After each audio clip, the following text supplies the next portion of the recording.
Hello and welcome to Quick Take Changes in US, Korea, China, Taiwan relations. My name is Jonathan Corrado. Thank you so much for joining us today.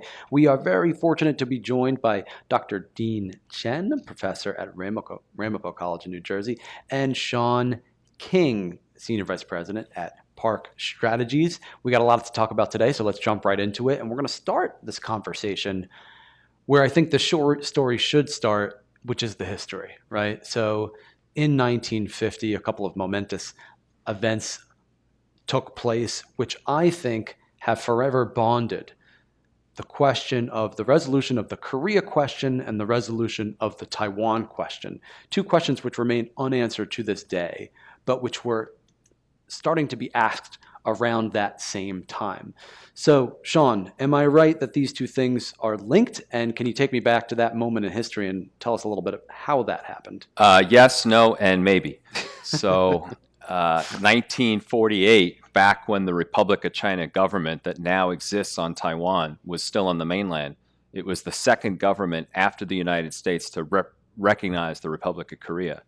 And then after it was forced onto Taiwan in 1949, in 1950, Chiang Kai-shek's Republic of China government, which at the time held the Chinese seat at the UN, not just in the body, but also in the Security Council, voted for all four resolutions authorizing use of force in Korea War, because the Soviet Union at the time was protesting and boycotting the UN because it had seated Chiang Kai-shek's regime instead of Mao's. And it's ironic that the first resolution was 82, because that's the country code for South Korea today. And in January 1950, Truman let it be known that if Mao, who had amassed 500,000 troops in Fujian province facing Taiwan, were to attack the island, we were not going to get involved. But then once the Korean War broke out, we realized Taiwan was the front line against communism in Asia, and that we needed Taiwan in the Korean War. And Chiang Kai-shek offered the use of 33,000 troops, but we politely turned him down because we were afraid that then the Korean War could become an extension of the still unsettled, in his eyes, Chinese Civil War. Although Chiang did contribute interpreters to debrief and interrogate captured PLA volunteers in North Korea, 11,477 of whom chose to return to Taiwan instead of going back to the mainland, where they were given a hero's welcome and even bars of gold. So, in effect, the Korean War saved Taiwan. And despite that, they were both formal U.S. allies, because after 1954, then we signed the Sino-American Mutual Defense Treaty that guaranteed the defense of Taiwan, although not the outlying islands, Jinmen and Matsu, off Fujian province. The Republic of China and Republic of Korea were never formal defense allies. Taipei chased Seoul for a while, and all they got was a treaty of amity in 1964. And South Korea was very wary of the Taiwan regime, because they were afraid they were going to use the overseas Chinese community in South Korea as some way to kind of foment a counter-revolution on the mainland. And there's also, if you read David Cheng Chang's book, The Hijack War, there's a sense that the KMT interpreters in the Korean War kept the armistice negotiations going longer than they maybe needed to try and get as many to come to Taiwan. So there was lingering distrust under the surface. But yeah, in effect, the Korean War saved Taiwan, and for that reason, their fates are inexorably linked. And one of the ironies here is that the allies of China and North Korea were, in a sense, in a race against one another to finish off their civil wars of reunification. And it's just that Kim Il-sung beat Mao Zedong to the punch, and that's why he was able to go ahead with his war of reunification, and Mao Zedong has never been able to complete his. Right. Dean, what are your thoughts on this one? Well, from Sean, he was talking about how Chiang Kai-shek's regime on Taiwan actually got a second chance when the Korean War started.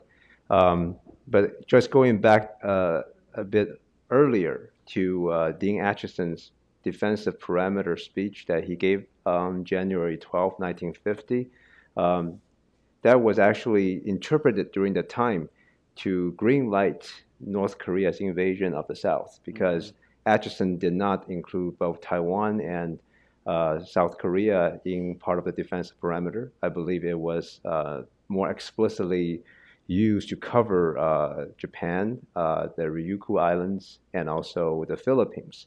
And Acheson left the other areas out basically saying that the people there will have to resist based on their own will and also has to rely on the United Nations collective security system. But I think that later on, Atchison did try to clarify that he did not certainly greenlight the invasion, and it was misinterpreted by partisans and people who were critical about the Truman administration. But I think that really helped to set up a precedent that American deterrence needs to be in place in order to prevent a misinterpretation or misperception from adversarial states. But then Truman, after the Korean War, did insert the Seventh Fleet into the Taiwan Strait, and Mao, actually had a plan to invade Taiwan in 1950s. But then his whole manpower and the resources were diverted to the Korean Peninsula. So I think those were lessons for both the present situation, that if Korean situation gets out of hand, would that also have some repercussion for instability on Taiwan Strait? I think for Xi today, learning from what happened to Mao, she wouldn't want to take a reckless move. At least he did not want the Korean Peninsula to derail his plan. He wanted to actually focus more on the Taiwan Strait issue. That seems to be much more important for him. And he certainly does not want Korea to descend into a more of a disorderly direction because, there has been a long-standing saying that DPRK and PRC are really like lip and teeth depending on each other, and it's really on its doorstep. So I think that she wanted to act more cautiously in those areas. But U.S. also learned from that a clear-cut deterrence must be in place. So we are seeing the beefing up and strengthening different alliance networks now across the Indo Pacific as a way to set up as a deterrence signaling, a clearer signal to the more aggressive states in the area. Great points. And, I've heard an alternate interpretation of that lips and teeth, which is that when the lips are gone, the teeth are cold, which is a gruesome image that's not really fun to think about, but I think accurately portrays the relationship of mutual hostages of China needs North Korea somehow for its own protection, but doesn't value it intrinsically. And then you also mentioned the 1950 Atchison perimeter speech. And again, we see this was a repetition of an earlier episode in American history, 1905, Taft Katsura, where at that point, the U.S. traded away South Korea in exchange, South and North Korea, the whole Korean Peninsula, to the Japanese in exchange for recognition of their holdings over the Philippines. So America had repeating this history of overlooking. So let's fast forward a little bit in the Cold War history. Throughout the Cold War, Taiwan and South Korea have a lot in common, and they get along pretty well. But as the Cold War unwinds, South Korea begins to pursue Nordpolitik, pick its head up, and try to forge relationships with its communist neighbors. And this comes at the expense of its relationship with Taiwan. So how did these two states navigate this rocky period? Well, first of all, as a hockey player, I'm more familiar with the idea of lips without teeth. But just to jump on one point he made, I hear a lot of people saying that were mainland China to invade Taiwan, North Korea would take that as an opportunity to go after South Korea. And maybe depending on whether or not we involved ourselves in it and how we did. So let's say we do defend Taiwan, but we're on the back foot, then North Korea may see an opportunity. But I think Kim Jong-un, assuming it was he in power, would look at the experience of his grandfather and say, I can't risk an attack against the South unless the PRC is there to bail me out if necessary. And so long as the holy grail of Taiwan is in play, the PRC will have attention for nothing else. So I don't think North Korea would necessarily look to jump on a PRC invasion of Taiwan until it was over, because they know that the PRC would be distracted. Now you've opened it, so let's get at it. No, I like your other question. That was my witty aside. Now I'm going to go back to what you wanted to discuss. So in the 80s, South Korea started pragmatically look north and look east to try to open up North Korea. And the 88 games were actually, obviously a opportunity there. And 1990, Singapore recognized Beijing over Taipei, even though Singapore still has forces that train on Taiwan. And in 1991, South Korea was the last Asian government to recognize the ROC. But that's when the PRC signed off, because, of course, Taipei left the UN in 1971. So Beijing had the China seat. Beijing signed off on both Koreas joining in 91. And as sort of a pay for, the next year, Seoul switched from Taipei to Beijing. And Lee Deng-hui's government on Taiwan had gotten wind of this and asked for repeated reassurances from Seoul that they were not going to dump them. And South Korea always told them, don't worry, we're brothers against communism. In particular, they were worried about the embassy, which had been in Chinese hands since the Qing dynasty, the real estate value of which was $200 million. They wanted to know, should we sell the embassy and its grounds first before you switch? And they said, don't worry, we're not going to switch. They were given 72 hours notice. And the ROC ambassador of South Korea at the time, Ambassador King, no relation, he said it was sort of like killing someone and giving the reason explanation later.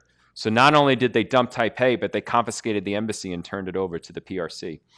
And Taiwan then forbade South Korean airlines from landing on Taiwan for 12 years after that as revenge. So my first trip between South Korea and Taiwan was January 2nd, 1998. I had to fly Cathay Pacific. So Cathay Pacific, Singapore Airlines, and Thai Airways for 12 years had the routes that Korean and Taiwan airliners could not have. And Cathay has kept that route. It's still a very profitable route for them. But not all was bad. In 1991, as a parting gesture, before they left, it was South Korea who pushed for Taiwan to get into APEC. It was South Korea who helped redefine the terms of APEC of being a member economy versus a member country. And we have, in this country, we have TECRO, Taipei Economic Cultural Representative Office for unofficial Taiwan government relations, representative in the United States. And in Taiwan, it's called the American Institute in Taiwan. In AIT, the employee of the State Department actually takes a leave from the State Department and is paid through a public-private corporation in Roslyn, Virginia, so they can't say U.S. government is being there. Interestingly, the Korean mission in Taipei, the diplomats there are direct Korean MOFA employees. And Taiwan has a mission in Seoul and in Taipei. And, there's a lot of tension between South Korea and Taiwan over the years. There are 6,000 Koreans in Taiwan. And one of those is Japan. Like, Taiwanese love anything to do with Japan. Taipei's built on an imperial model from Japan. They got baseball there. Ayumi Hamasaki sells out concerts at the Taipei Dome. Koreans, who had a much worse experience under Japanese rule than Taiwan did, they don't understand why Taiwanese are so friendly to Japan. And that's been another bone of contention. And this came to a head in 2010 in Guangzhou at the Asian Games, where a female Taiwanese athlete in Taekwondo was expelled by a Filipino referee for having extra sensors in her sock, which she had actually taken out before the match. And the head of the Taekwondo Federation was Korean. So all Taiwanese blamed Korea for her expulsion. And Korean stores and goods were boycotted. Slogans were hurled at Korean students going to class. Korean flags were burned in Taipei in 2010. Now, had this been a Japanese umpire who had made a bad call in baseball, people would have said, people make mistakes. But because it was Korea, people were ready to go. The hurt feelings from 92 were still very close to the surface. So things are changing under the Yoon Suk-yeol era, and Korean Air started flying directly again to Taiwan in 2004. For about 20 years there was some real hard feelings back and forth between both sides, especially as South Korea feel it needed China to open up North Korea for it and a shared hatred of Japan. But those days are behind it. So now relations are much friendlier. Excellent. Thank you very much, Sean. Dean, anything to add there? Well, fast forward into more of a contemporary situation, coming from an international relations and strategic background, you oftentimes see that alliances, partners, adversaries, none of these things will endure. Realists oftentimes talk about that there's really just about national interests and common interests among countries, and in coping with common strategic threats and strategic challenges. And as Sean correctly pointed out, that Taiwan and Korea have had a pretty long and rough and challenging relationship after South Korea switched its ties towards the PRC in the early 1990s. But South Korea has been trying in more of an implicit way to try and to help and to strengthen some of these non-diplomatic participations for Taiwan in a much challenging international environment as the PRC becomes much more integrated into the global economy. But the ties has been more or less done in a more implicit manner. And very similar to what America has been doing over the past several decades of an engagement policy towards China, that takes precedence over Taiwan's interests and also the kind of a shared like-mindedness of democracy. But now things have radically changed because as China's threats becoming much more widely appreciated, and also South Korea is also getting the sense that it needs to readjust some of its foreign policy and cross-strait policy. But it seems like South Korea continues to act in a very careful and calibrated manner in those regards. And Sean also pointed out that Korea, its long-standing memory, right, from Japan's colonial occupation, has always been making both countries in a very tense relationship. But under the current administration in South Korea, Yoon, we've seen that there is a more dramatic improvement in ROK and Japanese ties. I believe that we've seen that Korea's perception of Japan has improved somewhat in recent years. So that certainly helps to further solidify some of the relationship between South Korea and Taiwan. And I think you're really right, both of you, to bring up Japan, as if US-Korea-China-Taiwan relations wasn't hard enough to squeeze into a quick take video. I think we can't leave Japan out because it's such an important part of this conversation. Big elephant in the room, yeah. So I think if we were to put a pin in the moment where the transition happened in South Korea, it would be around 2017, right? So South Korea installs a THAAD missile defense battery, and then China responds because supposedly the radars can see into China, although the US-ROC alliance has disputed this and offered to provide firsthand evidence to the PLA and show them, no, in fact, we're not using the radar in that mode. Anyhow, the PLA refused, and they put a lot of informal economic sanctions, economic coercion on South Korean brands in China, including Lotte, and that has caused South Korean public opinion really widespread, far-reaching change, where for the first time you see people having lower favorability scores of China than Japan, right? So this was a huge change, a really momentous shift within South Korea's electorate that crosses over both party lines, right? That's the thing that is different and unique to this. And we've seen Yoon Yeol's administration adopt this policy similar to the Moon Jae-in administration before it, emphasizing the importance of peace and stability in the Taiwan Strait in joint statements with President Biden. Both Moon and Yoon have done that. So, Sean, what's the significance of those types of statements, and what are the limitations of where you see this going? Well, it's not just that, but I think there was the charges of cultural appropriation in the Beijing opening ceremonies when somebody was dancing in a hanbok. There were certain websites in the PRC saying kimchi was Chinese. There's the fine dust coming across. Heresy, historical. Yeah. There's also, the internment camps in Xinjiang and the clampdown in Hong Kong, internet freedom. And now with Korean culture being so popular, I don't think there's a historical deference to China the way there was. There's like, we're our own power. We don't need to look the other way. And they have more liberal values and they're being more sympathetic to Taiwan. I don't think Koreans are really out to wave the Taiwan flag, but last year, according to Pew Research, 77% of South Koreans had a favorable view of Taiwan. Wow. And yes, they're in that summit with Moon Jae-in. He did sign a joint statement with President Biden calling for peace and stability in the Taiwan Strait. Now, I think some of that was motivated by the fact that Biden was willing to call for the denuclearization of the Korean Peninsula as opposed to North Korea. And, Taiwan's not that important to Moon. And he knew that whoever the candidate for his party would be in 2022 would be fighting an anti-PRC backlash in the election. So he wanted to maybe give that candidate some cover on the issue. But the fact is he signed it. More interestingly is in the Suga-Biden joint statement when they said it, and that had never been signed before, said between a South Korean and U.S. leader. It had been said before between a Japanese prime minister and U.S. president, but it was in 1969 when Tokyo still formally recognized Taipei. Mm-hmm. And then Yoon Yeol said it again in his statement, and he also said that Beijing is responsible for upsetting the status quo in the Taiwan Strait and said that Taiwan is a global issue, not just a local issue. And that got Beijing very upset. And it was mentioned also in the Trilateral summit at Camp David. Yeah. So we're in a new mini golden era of South Korea-Taiwan relations. How long it holds up, I don't know, but I never thought I would see the goodwill in both directions. Just tourist numbers right now, if you count mainland China, Hong Kong, and Macau as one, Korea is the third largest destination for Taiwan tourists, and Wow. South Koreans are the third highest foreign tourists coming into Taiwan Wow. after Japan. Very meaningful. So, yeah, I think post that, as South Koreans look for somewhere to go besides mainland China, Taiwan's popping up on their radar screen, especially with all those fights between Gimpo and Songshan. So, yeah, it's good times. And that's going to change people-to-people relations, because we do really see that, and this is true of Korea-Japan relations as well, when people actually go and visit the other country and see and meet real live people, their opinions tend to change towards the more favorable.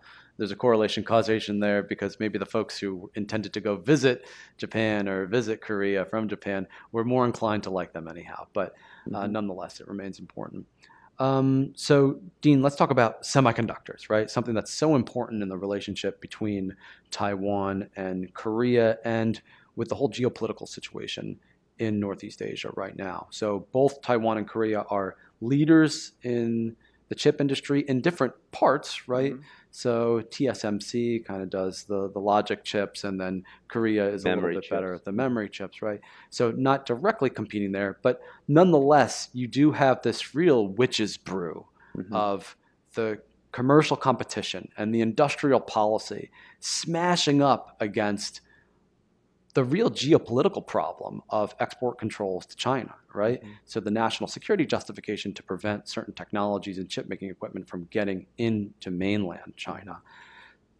This organization called Fab 4 was set up, US, Korea, Japan, Taiwan, to work together on these national security matters regarding chips. But there seems to be constraints on just how much they're going to be able to cooperate, given all the complexities here. So how do you view this? Yeah, the Fab 4, also known as the Chip 4 among US, Japan, South Korea, and Taiwan, were formed back in September 2022. So since Biden came into office, we've seen that the Biden administration is trying to upend some of the more of America First isolationist policy from the previous Trump administration, and trying to beef up the various different unilateral alliance networks throughout the Indo Pacific. You have Quad, you have AUKUS. We'll talk more about that later. But Chip 4, Fab 4 is another, manifestation of that, of that changing relationship and focusing more on supply chain and security of these critical technology semiconductor chips. And we actually can see two things coming out of this. When you're talking about industrial policy and also commercial cooperation, we're actually seeing something that at the same time can complement each other, but could also contradict each other. Because we are actually seeing trade creation as well as trade diversion. Right? United States itself is actually pushing for many of these industrial policy. We have the Inflation Reduction Act and also the CHIP Act, where the ultimate goal is to have more of these manufacturing companies being done within the United States. So America is using the CHIP Act, providing subsidies to try to entice Samsung and TSMC and also SK Hynix, right, to come to the United States to set up their factories. So we'll see how that goes. But you mentioned about Samsung and TSMC are basically dominating in their respective round chips. Taiwan's TSMC still produces 90% of the most cutting-edge semiconductor chip, followed by Samsung. So they do focus on different areas, but they do also have some competitive relationship as well, that both sides are actually trying to gain businesses and contract deals with Japanese companies that are now specializing in AI, and they need these chips. So South Korea is also trying to do the same thing that TSMC is doing, but still, at this point as we speak, lags behind. So there are some competitive relationship that's going on, and I believe it will actually go in a much more intense direction as it moves forward. So that is one thing that could potentially undercut this cooperation. But the other thing is that America's commitment into this reorganization of regional chip cooperation is also being, examined, right? How long, how enduring this will be. American allies in Europe, in Japan, and also in other Asia region are also complaining that America may be, putting their own industrial interests at the expense of the allies. Mm-hmm. So that could actually create some, conflictual tensions between these partners. So we're seeing that there could be an area where there'll be more collaboration going on, but depending on how deep these resolve and commitment would be, it could also fall apart. There would be competition, and there also relies on whether a new administration in the United States coming up may try to upend some of these integration. Right. So in that regards, South Korea is certainly taking a much more prudent and watchful eye. That at the same time, it is trying to deepen cooperation, but on the other hand, it is also trying to hedge for any kind of a potentiality that may come out of these uncertainties. And one thing I want to add is that South Korea remains very interested in the Chinese market, right? China remains to be its top exporting market. And so South Korea is also not trying to put too explicitly about this chip alliance, even under the current administration, is trying to kind of stay in a very careful and balanced position. China remains a very important manufacturing hub and export destination for the chips. And to be fair, China, Taiwan, and Korea have had industrial policy and subsidies for chip makers for years, and America's kind of playing catch up. One of the reasons that foreign chip firms don't want to base their manufacturing inside the United States is that it's so much more expensive to do so here. And now the CHIPS Act was aimed to address that. And now what is TSMC finding when it's trying to open up a new fab? You don't have trained workers ready to go. So they're flying them out to Taiwan to train them how to do the kind of things that they do naturally over there in Taiwan. I mean, there's also some tensions going on between TSMC in Arizona and the union over there, right? About you have to hire American workers, but then TSMC obviously wants to bring in more of the Taiwanese engineers and technicians coming here. So that also creates some, conflicts between the U.S. and Taiwan side of the story. Absolutely. Actually, Korean semiconductors got a lot of help in the early stages from American players because they saw it as a helpful wedge against Japan.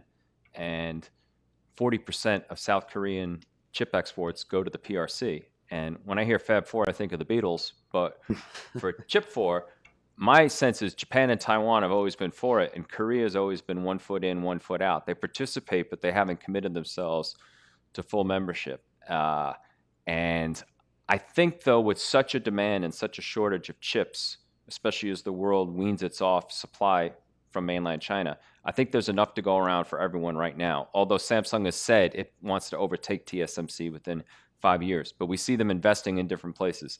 TSMC is in Arizona. SK Hynix just opened up something new at Purdue University in Indiana. Right state, wrong school. And then Samsung's going into Texas. But TSMC, for its part, has just made a huge investment in Kumamoto in Japan. So if they're competing for Japan, anybody from Taiwan is always going to get the benefit of the doubt in Japan versus South Korea. But for now, I think there's enough to go around. All right. So let's move on to this coming May. We might see finally a trilateral meeting between Japan, Korea, and China, something that's been delayed since 2019. There hasn't been an in-person meeting, and it's slated to take place in Korea sometime in May, but has not yet been confirmed. What does this mean? What will be the significance if it does take place? Well, this meeting has been discussed last November. I think the foreign ministers from 3 countries have met, and they were talking about a potential meeting in May, but the date is not confirmed yet. And the last time that the 3 heads of governments met each other was before the pandemic, I think in 2019. That time that Li Keqiang represented China, and Shinzo Abe represented Japan, and Moon Jae-in represented South Korea. And unfortunately, 2 of those leaders already passed away. So it just shows how much time has really passed, and basically a new generation of leadership have emerged. But I see that there's a saying is that talking is better than no talking. We saw that Anthony Blinken was in China last week, although there are many disagreements and conflicts still remain, but you really have to talk even with your adversary, even with your competitor, in order to avoid that any competition or adversity may veer into greater, or escalate to greater conflict. We seem that although Japan remains very concerned about China's growing assertiveness and aggressiveness. And we saw that Fumio Kishida mentioned that today's Ukraine could be tomorrow's East Asia, right? And when Abe was alive, mentioned about the Taiwan Strait crisis is also a crisis for an emergency for Japan. So certainly Japan is very worried. But I think a few weeks ago, Japan released its annual diplomatic blue book, and it actually reinstate a statement that it hasn't been had for the last 5 years, is that Japan wants to promote a mutually beneficial relationship with China, basically concentrate on common interests that they can find. I think that is a step forward, again, showing Japan is being pragmatic and wanted to reach out, and hopefully that they can maintain a stable relationship. But we know that and also about three weeks ago, when Kishida visited Washington, D.C. and met with Biden and also the leader of Philippines, there was a saying that Japan would be joining AUKUS, the Pillar 2, right? AUKUS among United States, Australia, and Great Britain. The first phase is about deepening Australia's submarine capacity. But the second pillar will be focused more on the high-tech cooperation, where Japan and South Korea could actually contribute to that. And I think yesterday, South Korea's defense minister in Melbourne, Australia, noted that South Korea is interested in joining this pillar as well.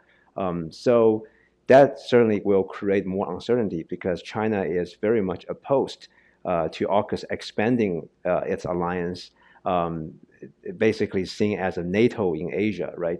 Seeking to contain and constraining China.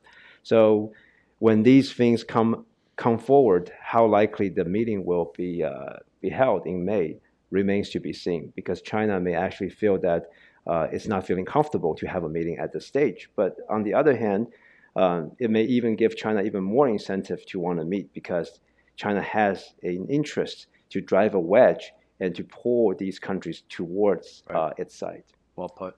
I'm all for talking to your adversaries, which is why it's so hard.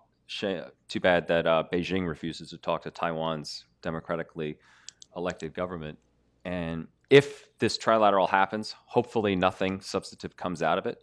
And I remember when they met in 2014, there was talk of a PRC, South Korea, Japan, FTA, and that went nowhere. But as Dean was saying, I think South Korea is always seen as the swing vote. Japan is pro-U.S., Beijing is Beijing, and South Korea went back and forth, especially when Moon Jae-in was in power. Mm-hmm. But now with the Trilateral Summit at Camp David and South Korea even talking about working on AUKUS Pillar 2, I think Beijing's going to see it as 2 against 1. And, I think Yoon Suk-yeol is saying, let's meet so he can appear to be the good guy. But I'm not sure Beijing will want to. And if they don't, it's just as well. All right. 2024 is a year of many fateful elections. Of course, Taiwan has a presidential election. Then South Korea had its parliamentary elections. And then coming up, we have the U.S. presidential election, and potentially in Japan for a new prime minister. That could happen this year as well. So let's walk through the consequences of the elections that have happened thus far and the consequences of the elections yet to be. Well, starting in chronological order, Taiwan, status quo in the presidential. They also had legislative elections. And the DPP, which had controlled both chambers of government for 8 years, lost the legislature to the KMT. And their speaker is a rabble-rouser from the deep blue. In Taiwan, you don't have left and right. You have blue and green. And blue sees Taiwan as part of a greater Chinese story. And there are different shades of both colors. And, in lieu of formal diplomatic relations, parliamentary democracy is very important to Taiwan. We've seen waves. Well, U.S. members of Congress have always been going to Taiwan, but in recent years, you've seen a lot from Czechia, Lithuania, Sweden, France, Canada. South Korea sent a delegation in December 2022, which was scolded by mainland China's ambassador to Seoul. With a KMT firebrand at the head, although Han Kuo-yu so far has been more moderate than he was when he was a failed presidential candidate in 2020 and then recalled as mayor of Kaohsiung. I don't know if the KMT in charge of the legislature is going to push parliamentary democracy as much as the outgoing DPP did. So that could be one interesting dynamic from. But at the executive level, it's status quo. Korea, again, same thing. The executive branch hasn't changed. And it's not like Yoon's party lost power to the DPP. They just lost more seats. But when in doubt in Korea, the safest thing is to beat up on Japan. I think it was Hankook Research said, you know you're Korean when you hate Japan for reasons you can't explain. And in 2012, when the first attempt at GSOMIA failed, Lee Myung-bak, to get back in public good graces, visited the Liancourt Rocks, as we Americans call what Koreans call Dokdo and Japanese call Takashima. So if the DPP gets power and the mainland Chinese ambassador to Seoul has been hobnobbing with members of the DP, in Korea, I wonder if that will cause Yoon to dial back a bit things on Taiwan. Because remember, even though he's saying nice things about Taiwan, when Nancy Pelosi came to Seoul in August 2022, he said he couldn't meet her because he was on staycation at Seoul. But then that night he posted a picture of himself at dinner with a theater troupe, for which he was rightly scolded by the South Korean public. But really, none of this matters unless what happens here in November. And Trump was very good for Taiwan when he was in office, but he takes less of an allies first approach. The best thing Biden did coming into office was to extend our troop agreements both in South Korea and Japan, because they would be necessary in any kind of Taiwan contingency, especially our forces on Okinawa. And Trump may want to trade Taiwan for a deal with Xi Jinping over trade. Now he's accusing Taiwan of stealing our chips, even though the only reason chips are made on Taiwan is because Americans went there to outsource it in the 70s and 80s. And Morris Chang, who runs TSMC, he was passed over for CEO of Texas Instruments. So maybe if they had hired him instead of who else they did, the T in TSMC would stand for Texas today instead of Taiwan. So if Trump is in office, all bets are off. So I really can't say. So far, status quo with a few wrinkles, but the real deal is in November. We'll have to see what happens. Gene, any thoughts there? When I think about the U.S. election in this November, a theory in international relations came to my mind, which is the hegemonic stability theory. And Stephen Krasner and Robert Cohen built on this theory coined by Charles Kindleberger and Robert Gilpin. And they came up the dichotomy that whether the hegemon is coercive hegemon or a benign hegemon. And if Trump becomes the president, the U.S. hegemony may take towards a much more of a coercive direction. I believe that recently there was an interview for Trump, which the magazine coined it as transactional isolationism, that Trump isn't really an isolationist in a traditionalist sense, but then as we've seen from his first term, he's very transactional, that everything has its price. Recently, he has gone on many interviews and he talked about Taiwan. He seems to refuse to put up any kind of a direct response about what he would do if Taiwan is being attacked or is in danger. But he does mention on many occasions that allies and partners, no matter what, if they rely on U.S. forces, they got to pay up. If you get pay up, then U.S. will consider of sending military support, maybe even fighting for you. So that's the kind of direction that we are having there. And because of this uncertainty, because of this kind of neck-to-neck situation we've seen between Trump and Biden, and there's a high chance for Trump to come back, we also have seen that countries in Indo Pacific are taking a watch-and-see position, that instead of, throwing their weight behind one of the sides, they really just trying to hedge their position, because come November afterwards, many things could have been changed. Promises, agreements, alliance networks have been promised by the Biden administration could be upended next January 20th when the new president is inaugurated. So it's, as Sean mentioned, it remains to be seen. There's a lot of uncertainties right there. How U.S. attitude, the policies going forward really determine how these countries and allies and partners across the Indo-Pacific will respond to China. We saw that the U.S. and South Korea are right now undergoing their SMA, Special Measures Agreement, negotiations for the next round of the host nation support for U.S. troops in Korea, trying to get that done potentially before any kind of turnover in case that does happen. But if Okay. I could just say, I think Trump has signaled that even if they do that, he could still renegotiate it. And I saw in the Korea Herald yesterday, which I don't think is fake news, that Trump again is complaining about South Korea's payments. But did. Japan seems to have learned its lesson from 2016, because when Shinzo Abe was here for the UN in September that year, he didn't even take the time to meet with Trump. But Taro Aso, the deputy prime minister, has already been here to kiss the ring at Trump Tower. So Japan seems to have learned its lesson. Whether or not it does them any good, if Trump has what he considers his third term, we'll see.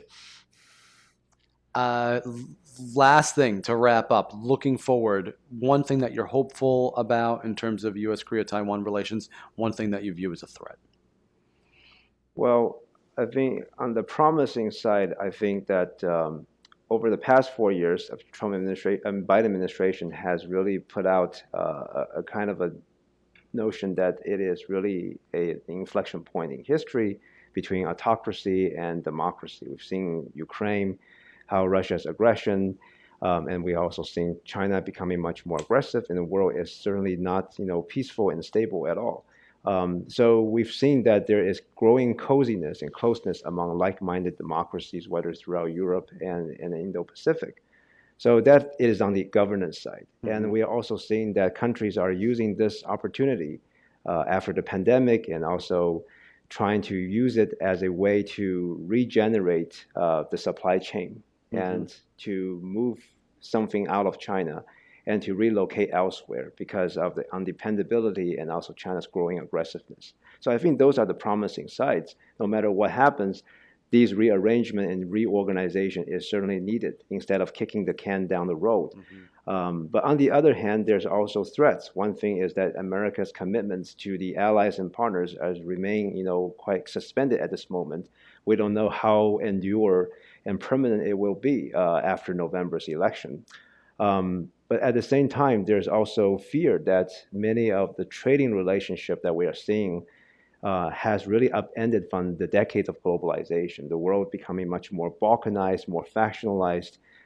Instead of more multilateralism, it's more like minilateralism. And whether that will create some economic problems for countries remain to be seen. So these are some of the general threats and opportunities that I see in the future. Well put. Sean, over to you. Very encouraging. In March of this year, Seoul hosted the Summit for Democracy, and outgoing digital minister Audrey Tan of Taiwan made a surprise video appearance, which Beijing was not very happy about. In terms of immediate things, Lai Ching-te, the newly elected president of Taiwan, will be inaugurated on May 20th. I want to see who, if anyone, from Korea comes to the inauguration. Hopefully those tourism numbers start up. Hopefully Taiwan keeps getting mentioned in statements. And so that's a positive. I think I'm a lifelong Republican, but I think the big negative could be if Trump wins in November, everything's up in the air. I was moved by Yoon Suk-yeol's visit to Washington last year with the Washington Declaration and him singing American Pie. And I'm not joking. If Trump wins, don't be surprised if that's Kim Jong-un at the White House next year. So on that happy note, I enjoyed today. Well, ladies and gentlemen, please help me to give a round of applause to our wonderful speakers today, Dean and Sean. Thanks, everyone, for watching today. Please check us out, koreasociety.org, for more programs coming soon. Everybody have a great day. Thank you.